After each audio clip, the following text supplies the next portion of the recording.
Welcome back to Nuts on Cars. So here at James Nut Cars, we specialise in selling used minis, and we've sold probably over 100 F55 and F56, which is the 2014 onwards model.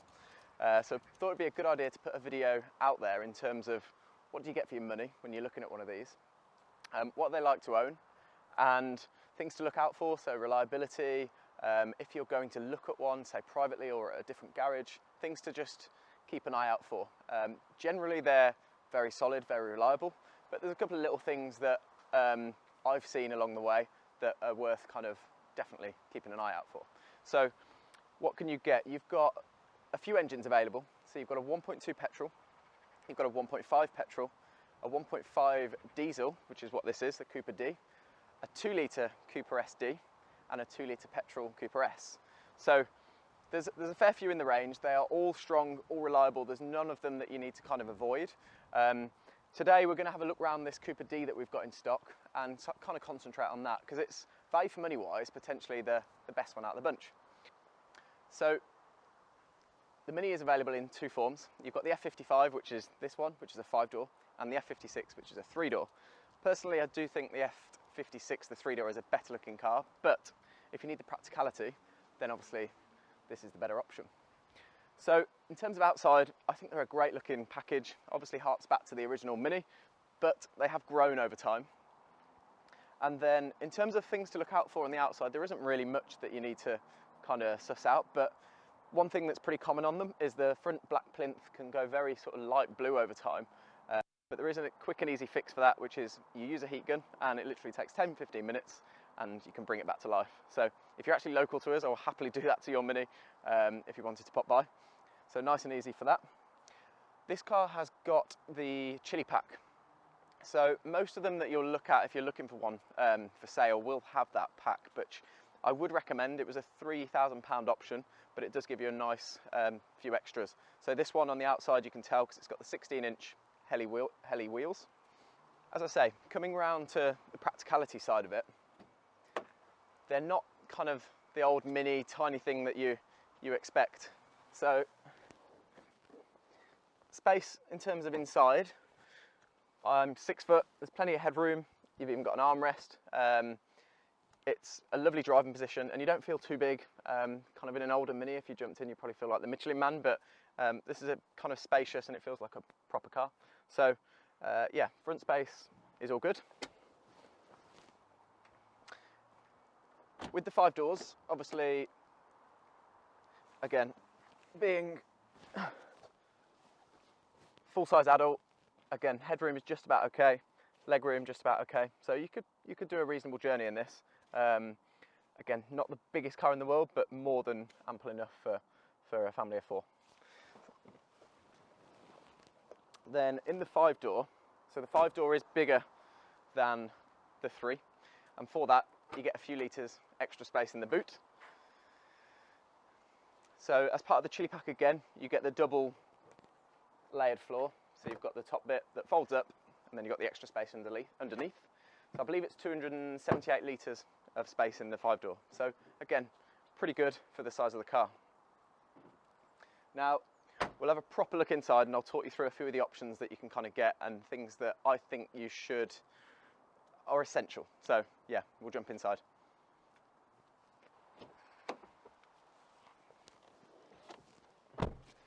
So jumping inside, I think this is potentially the best bit and the big selling point really of the Mini. The first thing you notice is how well put together everything is. Everything you touch is solid, well built. I mean, obviously it is BMW produced and you can genuinely really tell. So yeah, it feels premium and expensive in here. So option wise, there's quite a lot you can add in all fairness. So this car has got a chili pack and a Media XL pack. So I am going to dump a load of the features of the chili pack on you, the ones that are important that you get with, because people do get confused. So chili pack, you get multifunction steering wheel, cruise control, auto lights, auto wipers, climate control, the wheels which I've mentioned. You get the Mini driving modes, so you've got the sport, normal and green, which is your efficient mode. You've got the separation in the boot, which I've shown you, part leather seats, which are really nice, passenger seat adjustment and ambient lighting. along with illuminated door handles. So you do get a lot. It's a £3,200 option, like I've said, but it's kind of all the important stuff. So as I say, and for resale, you're going to pay more for a car with a chili pack, but I do think it's worth going for that, especially when they haven't got the screen in the middle. They don't sell as well from our experience, and it is a lovely option with the iDrive system toggling around the bigger screen. So Media XL pack, that was a sort of £1,500 option, which is basically sat nav, but also the bigger screen. So it's the 8.8-inch screen on top of the chili pack screen. You've then got the bigger dial down here, which you can actually write things like your postcode in, so that's a lovely option, and your armrest. So again, a lovely option, not as essential for me as the chili pack, but yeah, it does make them a bit more desirable when they've got that included. You can also, as an aftermarket fit, which a lot of our customers do, is add Apple CarPlay to either of the chili pack screen or the Media XL screen. So that is about £350, and they can virtually program in Apple CarPlay. You will need to plug it in, but it will then pull through your phone with all your Apple Maps, Google Maps, all that stuff. So again, as I say, a lot of customers do that, and it's a really nice option. So what we'll do now is we'll go for a drive. As I say, this is the Mini Cooper D 1.5, so it's 114 horsepower, and this particular car is up for sale for £8,500, and it's done 64,000 miles. So you can pick these up between high mileage ones from £5,000 up to a really nice example under 10,000.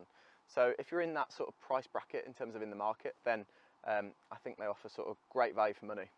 So yeah, we're going to take it for a spin, and we'll let you know what we think.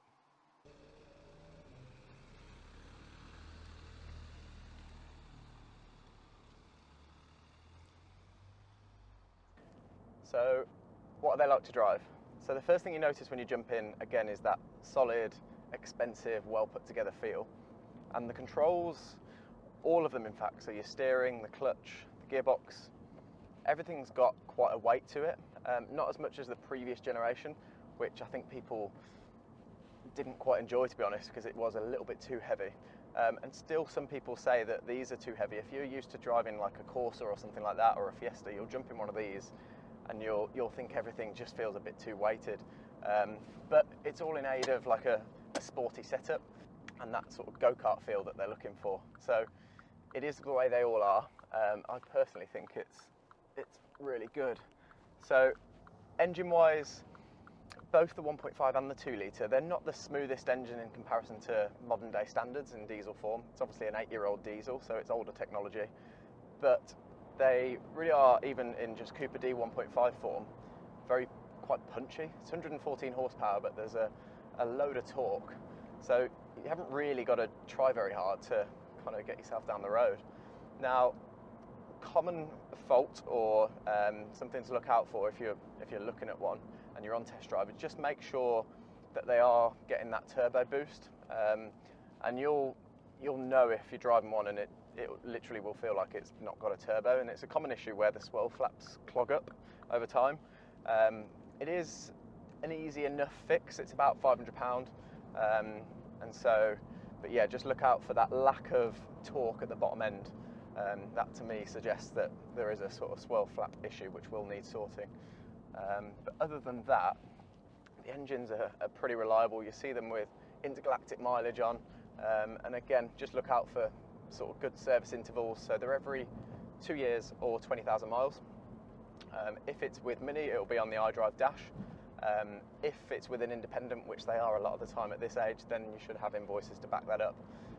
But yeah, servicing being every 2 years, it makes it very sort of cost effective, and it's like £150 to £200 for a service. So it's not big money to maintain them. But yeah, in terms of comfort, they're very quiet. The ride again is firm but well dampened.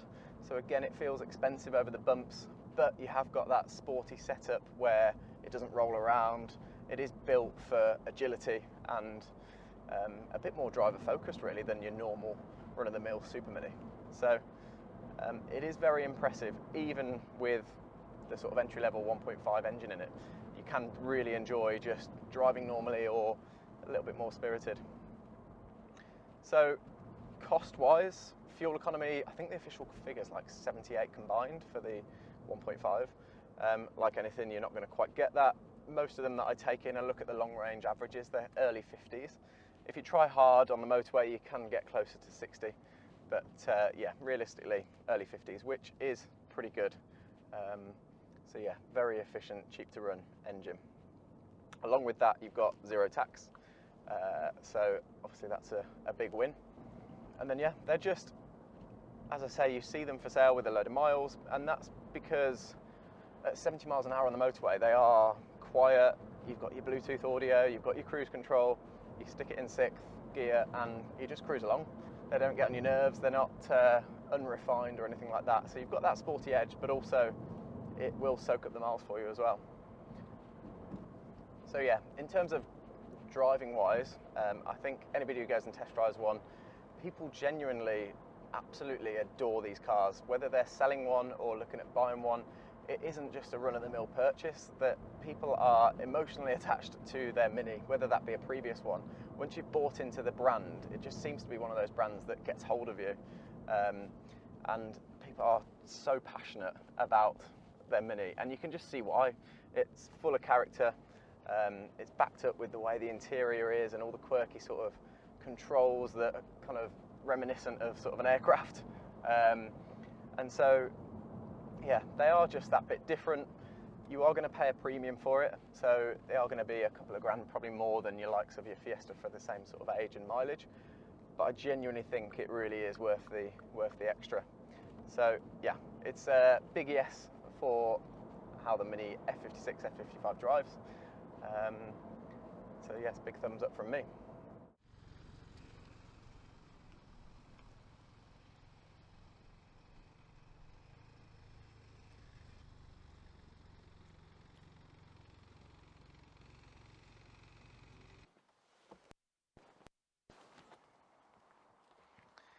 So there we are.